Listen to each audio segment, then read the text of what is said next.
வணக்கம்.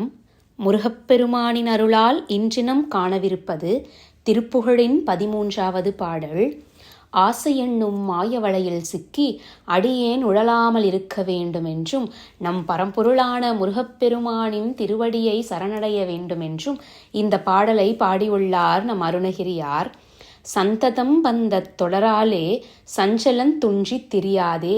நாள்தோறும் ஆசையாகி அந்த கட்டுப்பாட்டின் தொடர்ச்சியினால் துன்பத்தை அடைந்து சோர்ந்து இந்த அடியேன் உழலாத வண்ணம் கந்தன் என்றென்று உற்று உனைநாளும் கண்டு கொண்டன்பு உற்றிடுவேனோ. கந்த கடவுளே பரம்பொருள் என்பதை நான் உணர்ந்து உங்களுடைய திருவடி அடைந்து சதா சர்வகாலமும் என்னுடைய அறிவு கண்ணால் உங்களை தரிசித்து அன்பு செய்ய வேண்டுமப்பா என்கிறார் நம் அருணகிரியார். நம் வாழ்க்கையில் ஏற்படும் அனைத்து துன்பத்திற்கும் காரணம் ஆசைத்தானே.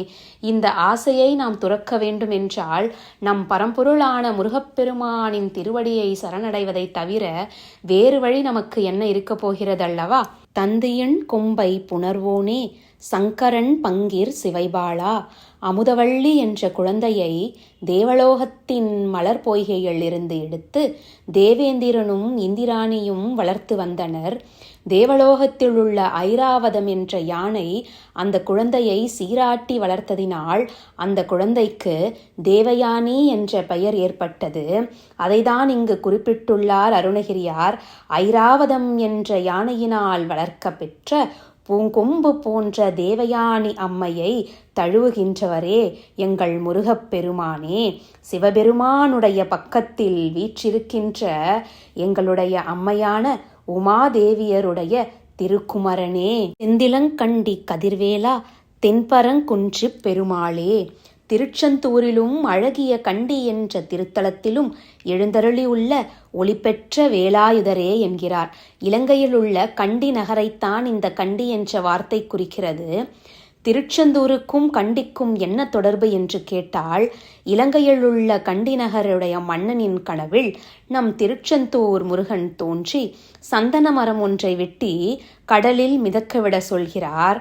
மன்னனோ நம் முருகப்பெருமான் கூறியபடி மரத்தை வெட்டி கடலில் மிதக்க விடுகிறார். அந்த மரம் திருச்செந்தூர் கரையை அடைந்தது. அந்த மரமே திருச்செந்தூர் முருகன் கோவிலில் கொடிமரமாக உள்ளது என்பது தான் அதன் சிறப்பு. அதைத்தான் இங்கு செந்திலங்கண்டி கதிர்வேலா என்கிறார் அருணகிரியார். தென்பரங்குன்று பெருமாளே. தென்னாட்டிலே விளங்கும் திருப்பரங்குன்றத்தில் எழுந்தருளிய பெருமை மிக்கவரே என்று இந்த அழகிய வரிகளோடு இந்த பாடலை நிறைவு செய்கிறார். நன்றி.